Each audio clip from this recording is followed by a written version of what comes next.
자, 환즉 시험을 준비하시는 여러분 반갑습니다. 저는 여러분에게 우편 물류 강의하게 될 김현철이라고 합니다.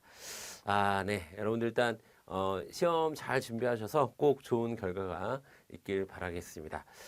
여러분들이 이제 실무에서 많은 경험과 또 많은 이제 숙련이 충분히 되신 분들이라고 생각이 그런 분들이라고 제가 좀 생각이 들어서 여러분들이 그동안 이제 경험치로 쌓아왔던 노하우들, 그 다음에 몸으로 많이 숙련된 것들을 제가 최대한 이렇게 그 우편사업본부에서 발표한 여러 자료들을 분석해서 자 요러요러한 이렇게 이론의 과정이 좀 있고 그다음에 이러한 개념을 사용하고 이런 것들에 좀 초점을 맞춰서 여러분에게 말씀드리면 여러분들은 아주 쉽게 내가 하던 일을 이렇게 표현하고 있구나.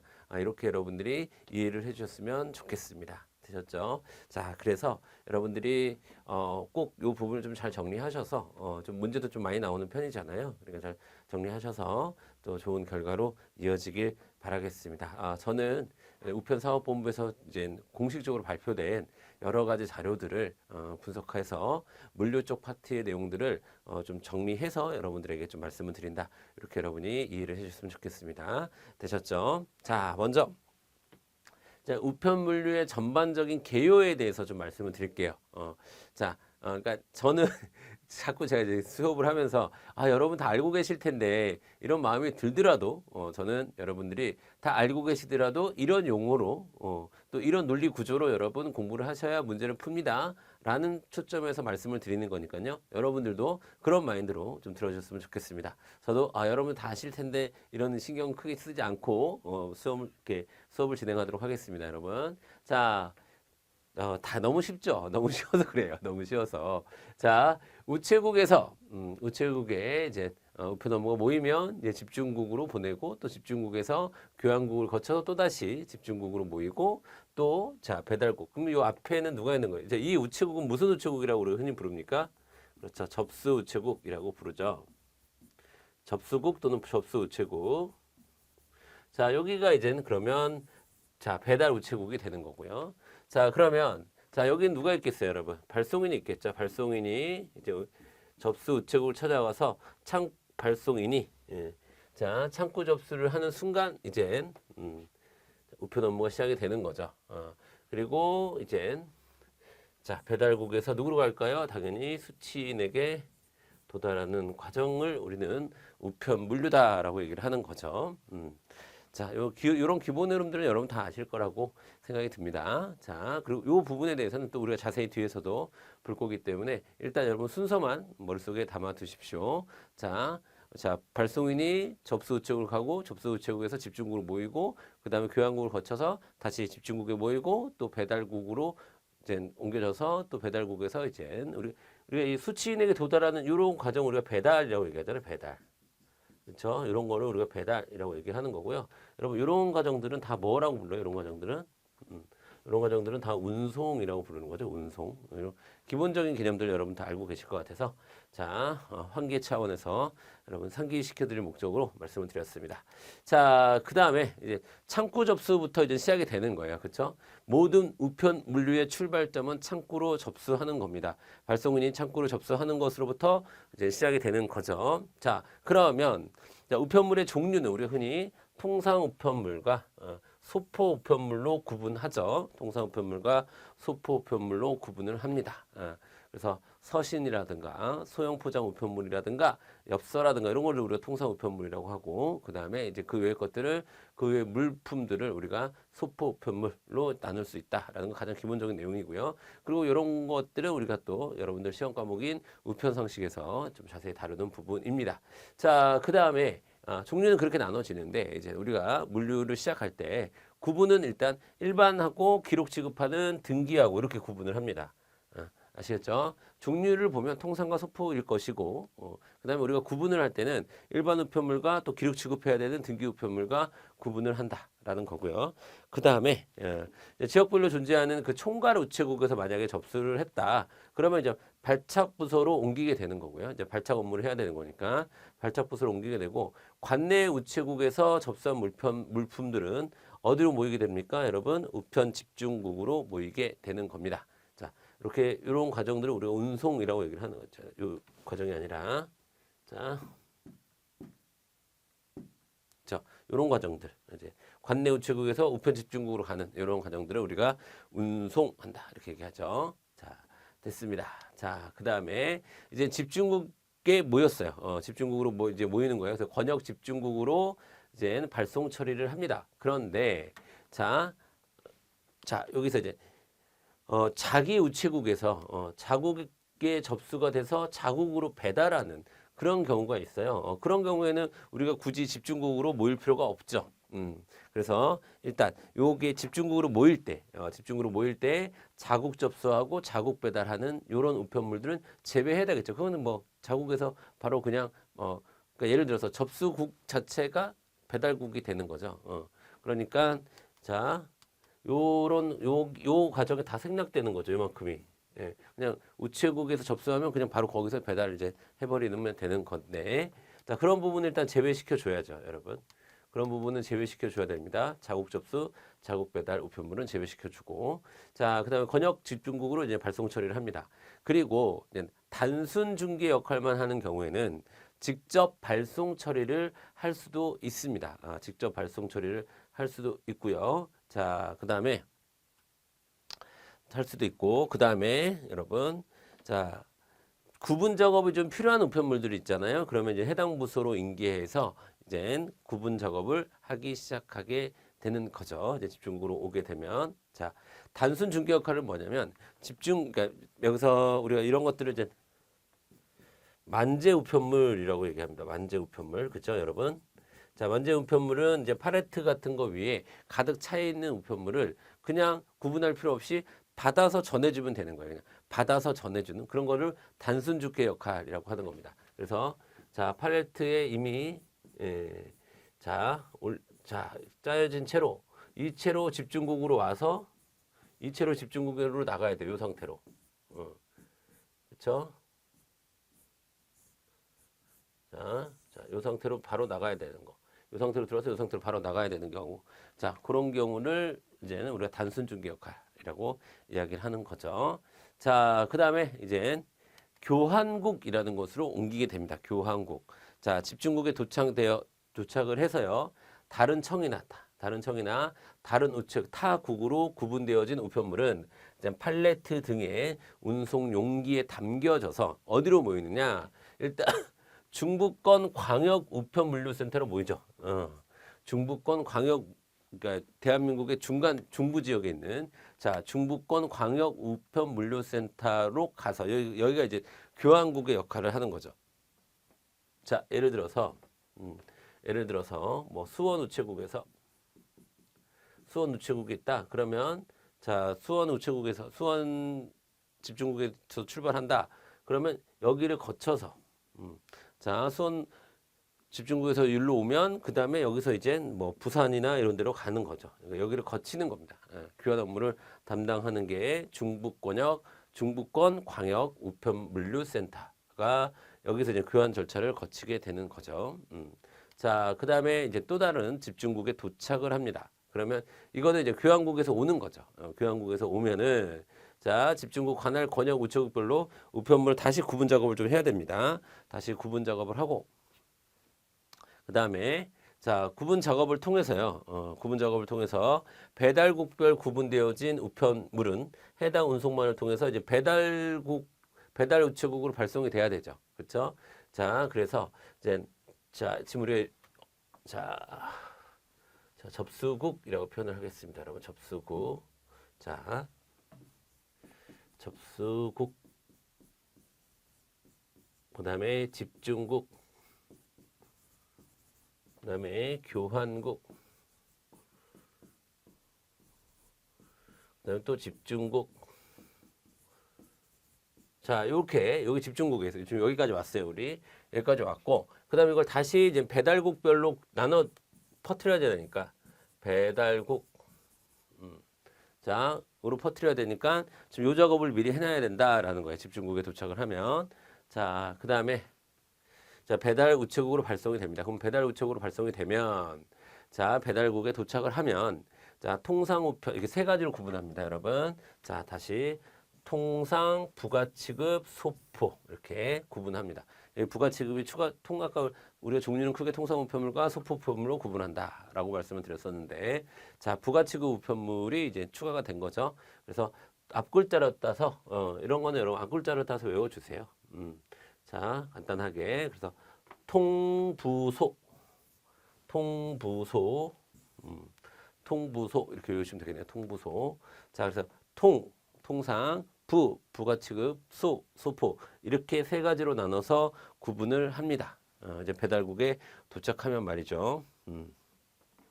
그 다음에 자 여러분 등기 소포 우편물의 경우에는 자 해당 배달국으로 보내지거나 집중국 청사 내에서 위탁 집배원들에게, 자 이것도 여러분들 잘 아시죠? 위탁 집배원들에게 집배원들이 작업을 해서 자 집중 배달국으로 보내지지 않고 그냥 집중국 청사 내에서 여러분 위탁 집배원들에 의해서 그냥 바로 그냥 소포가 직접 배달돼서 연결될 수도 있다라는 거예요. 자 이거죠 이거. 자 여기서 이제 자 집중 배달국으로 가지 않고요. 배달국으로 가지 않고 그냥 일로 위탁 자 여러분 자 위탁 집배원들에 의해서 위탁 집배원들에 의해서 바로 일로 가는 겁니다. 위탁 집배원들에 의해서 바로 직접 이런 걸 우리가 직접 배달이라고 얘기를 하는 거죠. 직접 배달할 수도 있다. 되셨습니다. 자 그다음에 자 우편국 체결 등 발송 업무라고 되어 있습니다. 여러분 체결은 기본적으로 우리가 묶는다라는 것 뜻이고 발송은 보낸다. 자 이런 것들의 업무에 대해서 한번 보도록 하겠습니다. 먼저 체결 발송 업무에서 중요하게 여기에서 우편물을 나누는 기준은 서장, 그다음에 소포, 그다음에 플랫, 그다음에 기타 우편물 이렇게 구분을 한다. 네 가지로 서장, 소포, 플랫, 기타 우편물 이렇게 네 가지로 구분을 한다. 자 그리고 당일 특급 같은 경우에는 보통 창구 마감 시간 전에 마감 처리를 해야 되죠. 왜냐하면 당일날 8시까지 즉 20시까지 당일 특급은 당일 20시까지 도착을 해야 되기 때문에 자 이게 오전에 이제 정해진 시간대가 있어요. 그럼 그 시간대에 이미 마감이 돼 있어야죠. 이거는 그쵸? 자 당일 특급은 그날 도착을 해야 되는 거, 이때 도착을 해야 되는 거니까. 자 그다음에 우편물을 발송할 때 주의해야 될 사항들을 보도록 하겠습니다. 자, 여러분이 다 하고 계시는 거고 충분히 자, 맞아. 요런 거지 이렇게 확인만 하시면 될 것 같아요. 여러분이 실질적으로 다 하고 계시는 부분이니까. 자, 기계 구분이 가능한 이제 기계 구분을 할 것이냐, 수 구분을 할 것이냐 이런 게 굉장히 중요한 거기 때문에 기계 구분이 가능한 우편물과 수작업을 해야 되는 우편물을 빨리 구분하는 것이 중요하겠죠. 그 다음에 우편물의 방향을 다 한 방향으로 맞춰서 정리를 해야 됩니다.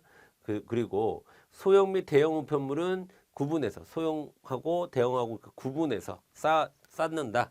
적재해야 됩니다. 그 다음에 일반 통상과 등기 우편물도 구분해 주셔야 되고, 그 다음에 당일 특급은 이미 갔으니까 거론하지 않는 거고요.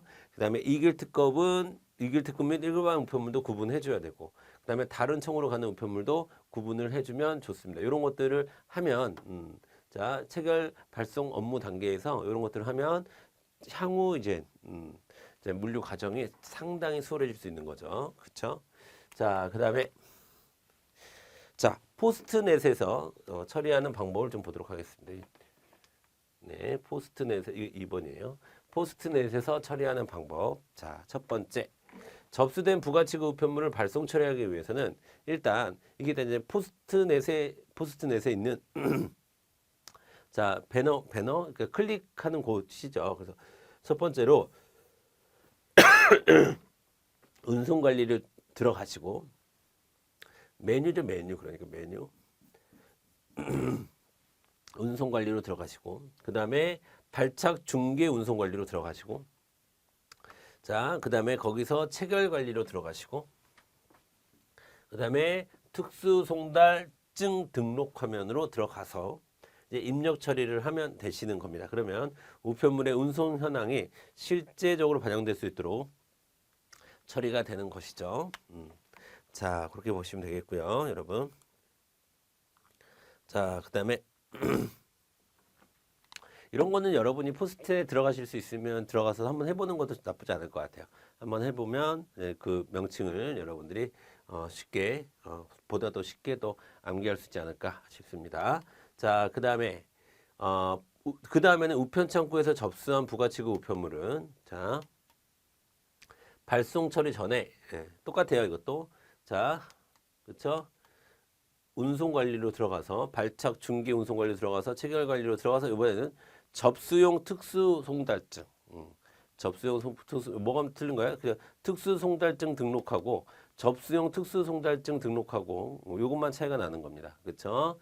자, 화면에 가서 접수용 특수를 한 후에 발송 처리를 하시면 되겠습니다. 되셨죠? 됐습니다. 이 정도 보시면 되겠고요. 자, 그다음에 여러분, 자, 우편 물류의 운송망 같이 보도록 하겠습니다. 운송망. 자, 운송이라고 하는 것은 이제 자, 접수국에서 집중국으로, 집중국에서 교환국으로, 교환국으로 집중국, 교환국에서 집중국으로, 자, 또 집중국에서 배달국으로 이렇게 연결되는 것들을 다 운송이라고 얘기하는 겁니다. 날라지는 모든 것들을 다 운송이라고 얘기하는데, 자, 보겠습니다. 우편물 운송망 보도록 할게요.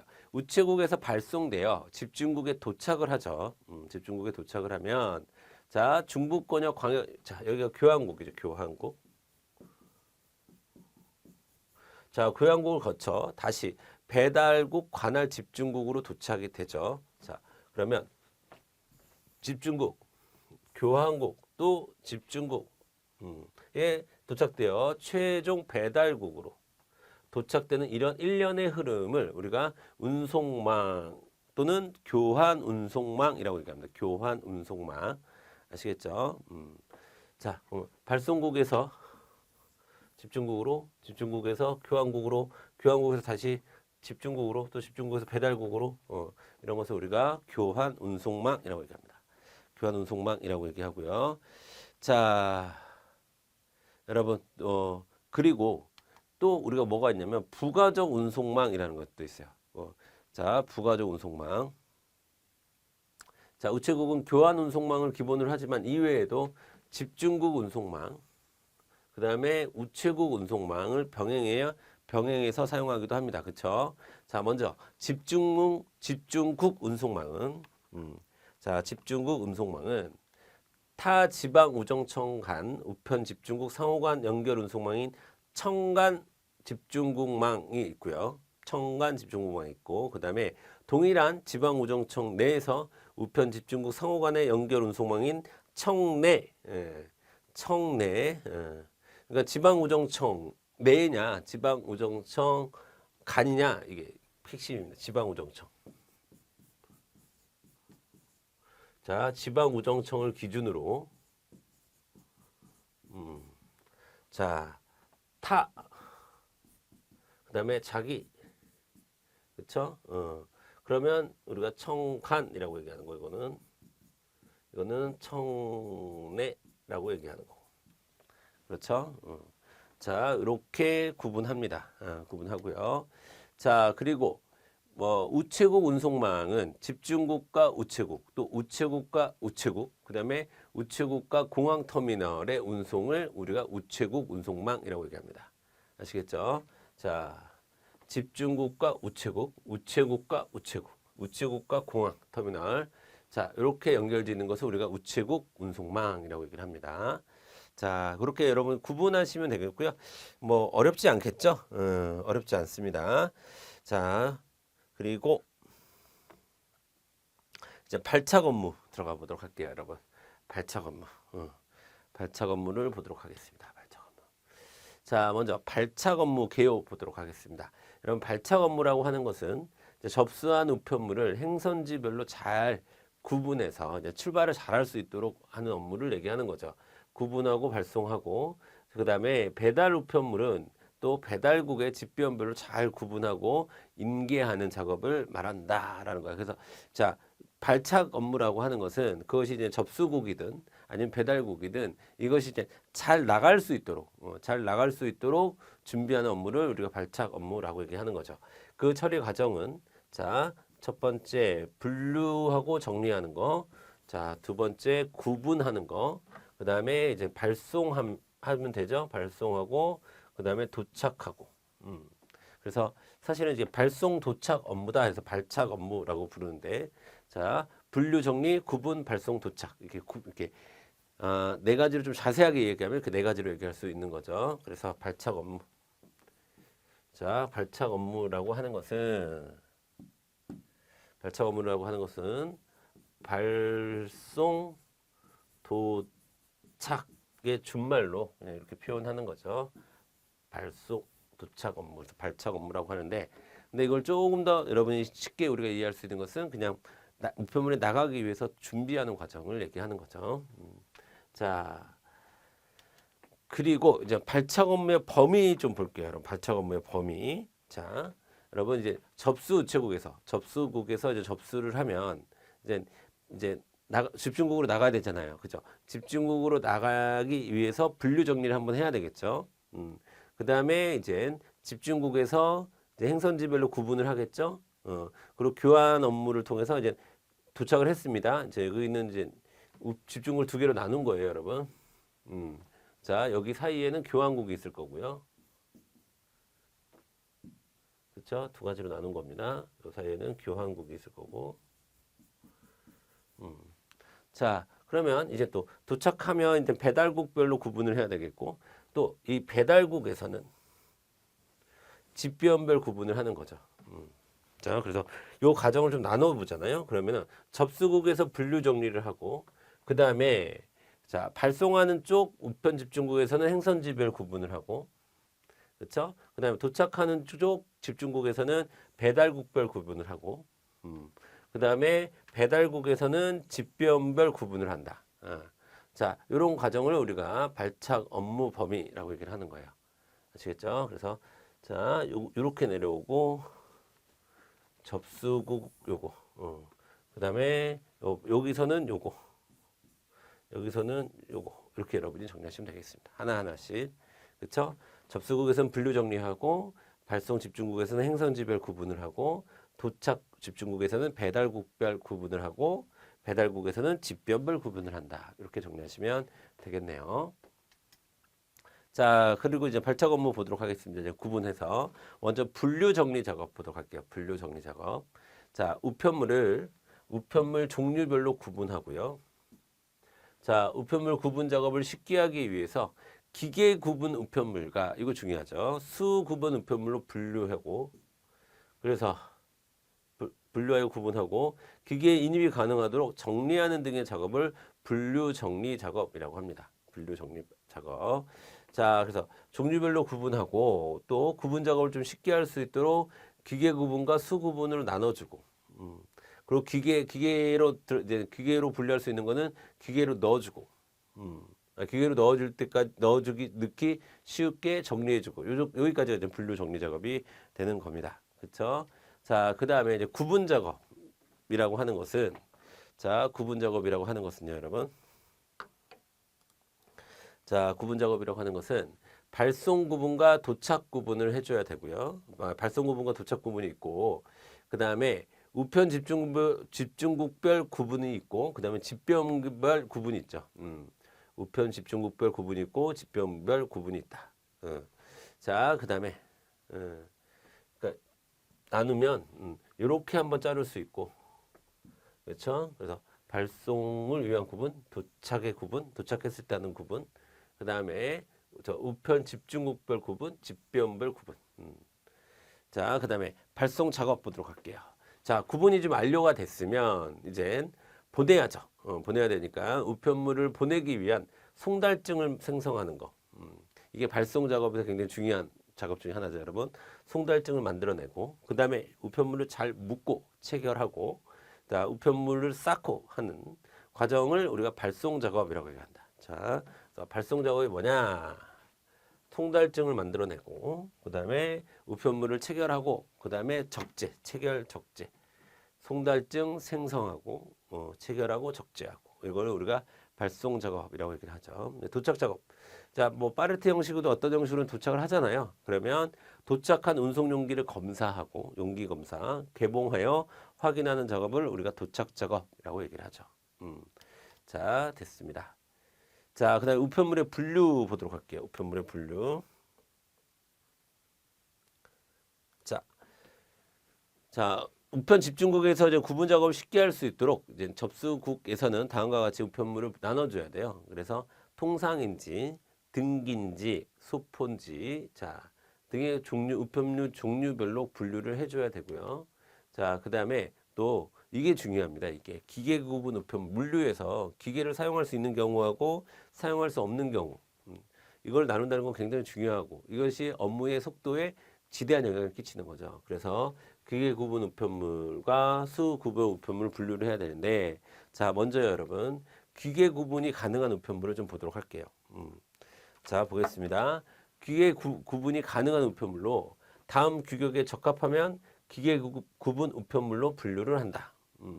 자, 여기서 얘기하는 다음 규격이라는 게 요거예요. 요거. 요거. 자, 요거 여러분. 자, 요 규격에 적합하면 자, 기계로 들어갈 수 있다.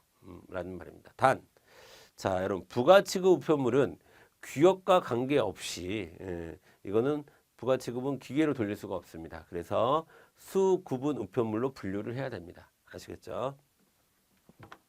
자, 그 다음에 등기 통상 구분기가 만약에 설치되어 있다. 등기인데 부가취급은 원래는 수구분인데 만약에 등기다. 등기 통상을 구분할 수 있는 기계가 설치되어 있는 우편 집중국이나 권역국에 있다. 그러면은 자, 소형 등기 통상 우편물에 한해서 2길 특급이라든가 등기 우편이라는 거에 한해서 기계 원래는 안 돼요. 자, 여기 등기도 중요한 부가 취급이니까 원래는 수 구분으로 해야 되는데, 자, 저 등기 통상 구분기가 있다면 자, 소형 등기 통상에 한해서 기계 구분 우편물로 분류할 수도 있다라는 사실 알아두시길 바라겠습니다. 되셨죠, 여러분?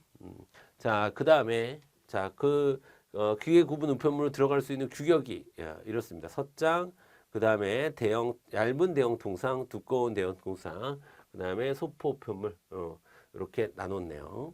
자, 이렇게 나눠서 규격을 정해놨습니다. 근데 그 규격에 맞는지 안 맞는지 자 보시면 되겠고, 자 여기 만약에 시험 문제 나오면 여러분들은 공부하실 때 자 일단 무게를 중심에 두고 무게도 최대 무게를 중심에 두고 일단 외우셔야 돼요.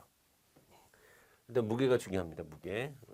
시험에 낼 때는 무게를 시험에 출제하기가 좀 더 쉬워요. 이거는 뭐 우편 상식도 마찬가지인데 계리직 시험에서 보는 자 그런 것도 마찬가지인데 우리 물류에서도 무게를 일단 중심에 두는 게 맞습니다. 그래서 자 섰장 같은 경우는 50g, 그 다음에 얇은 대형 통상 같은 경우에는 자 1kg이네요, 그렇죠? 그다음 두꺼운 거 같은 경우에는 15kg, 그렇죠? 그 다음에 소포 우편물 같은 경우에는 30kg, 이렇게 30kg 되셨죠? 네. 일단 여러분 무게를 중심에 두고 나머지는 자주 보면서 하되, 자 이것도 지금 외우는 기술이에요. 이것도 보통은 최소가 많이 나올까 최대가 많이 나올까? 최대가 많이 나와요. 최대를 중심으로 외우시는 게 좋겠습니다. 최대를 중심으로 외우시는 게 좋겠습니다. 아시겠죠? 자 그렇게 해서 이제 요 규격에 맞으면 이제 기계 구분 우편물이라고 하는 거죠. 자, 그다음에 이번에는 손으로 구분하는 수 구분 우편물 보도록 하겠습니다. 수 구분 우편물.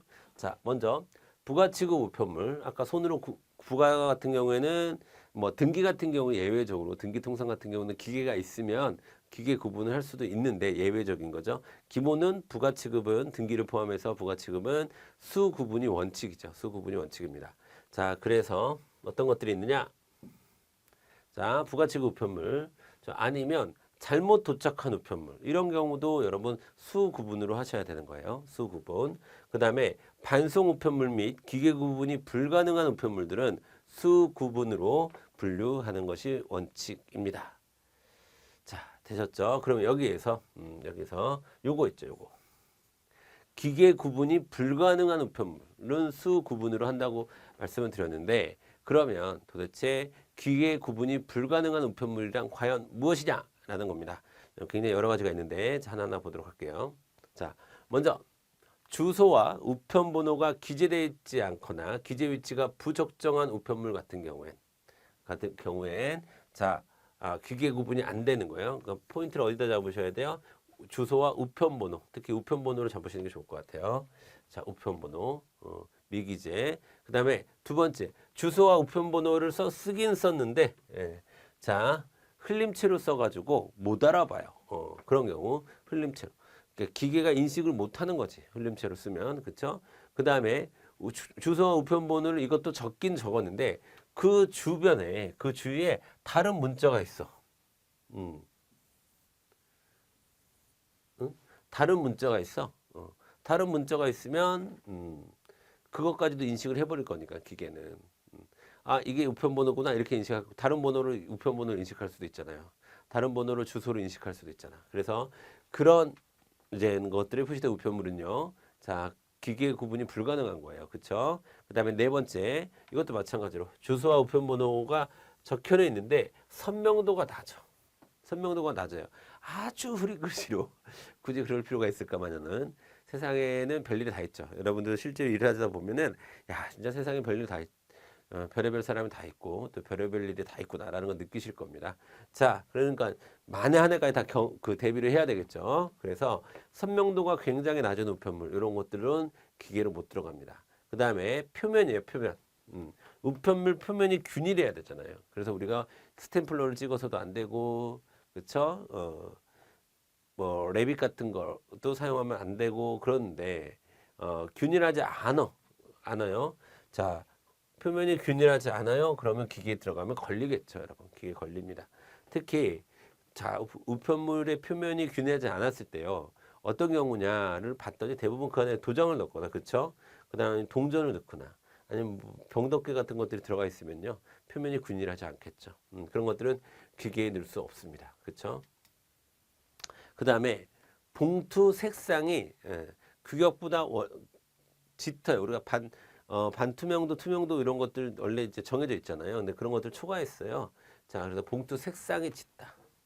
여기 키워드 봉투 색상으로 잡아주시고요. 그다음에 봉투의 끝부분이 접혀 있거나 봉합이 안 돼 있어요.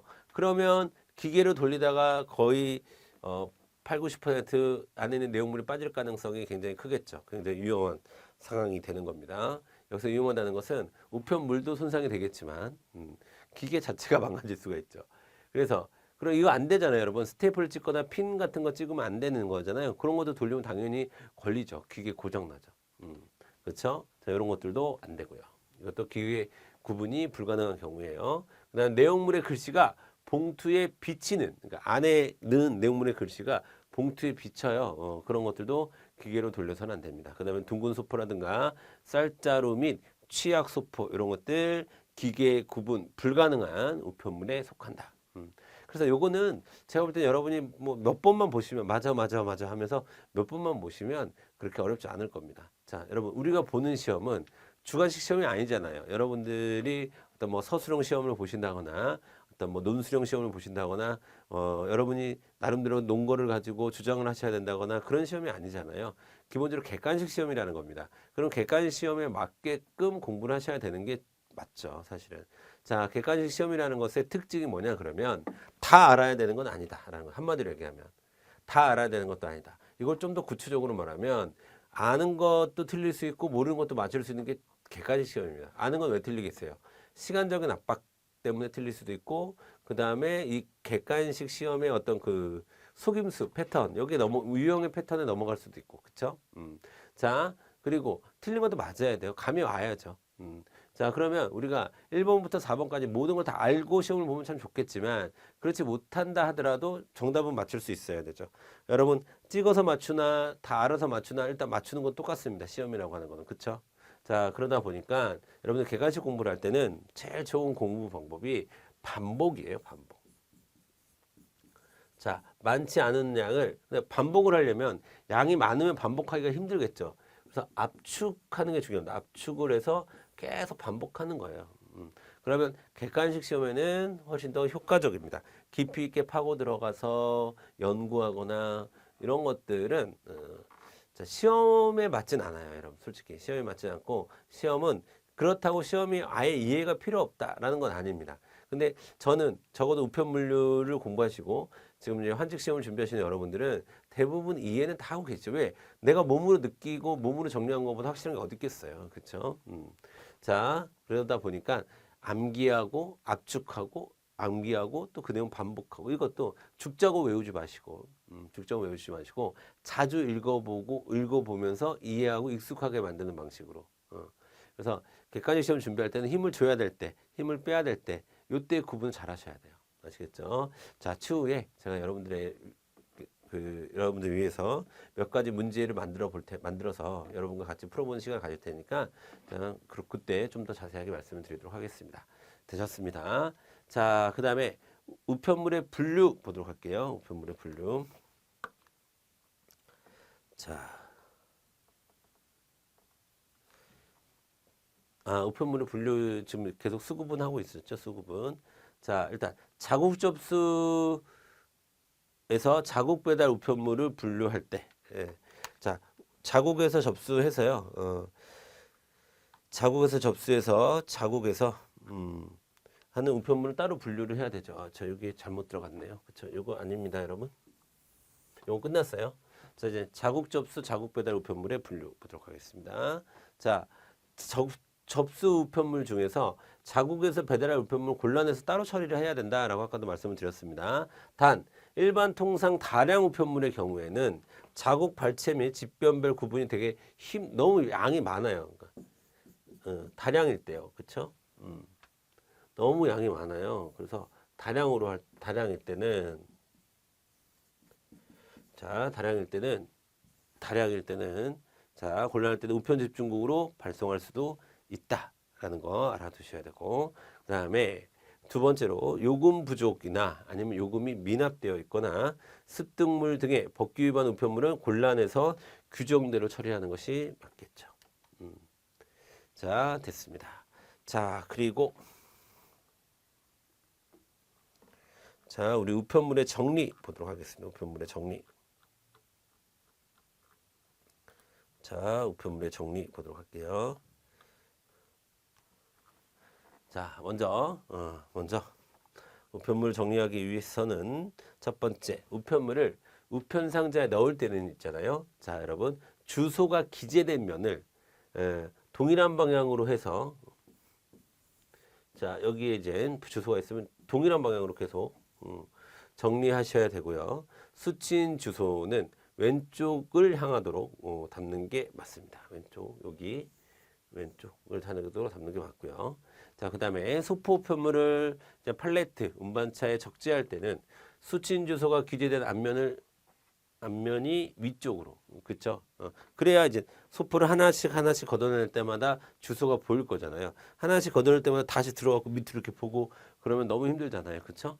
그러니까 자, 수취인 주소는 위쪽을 향하도록 담는 거고요. 그 다음에 소포 우편물을 위쪽을 향하도록 담는다. 그래서 수취인 주소는 자 위쪽으로 향하도록 담는다.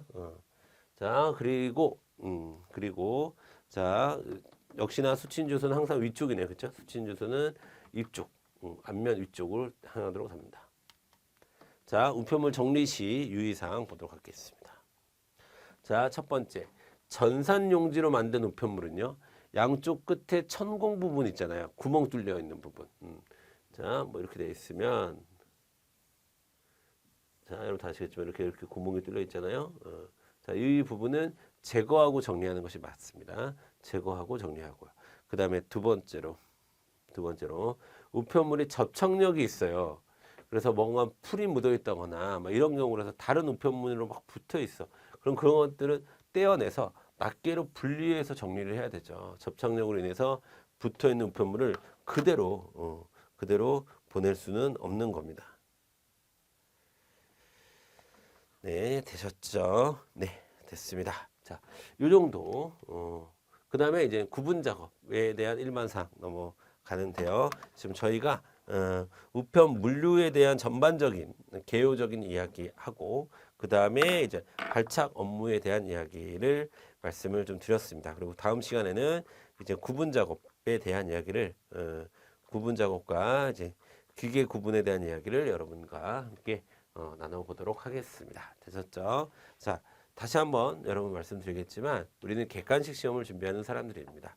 객관식 시험은 개념을 정확하게 이해하고 반복적으로 많은 문제를 풀어보면 합격을 할 수 있는 그런 시험이에요. 그래서 그렇기도 하고 그러다 보니까 여러분들이 처음에도 말씀드렸듯이 뭔가 깊이 있게 이해하려고 노력하시기보다는 여러분이 업무에서 하시는 그런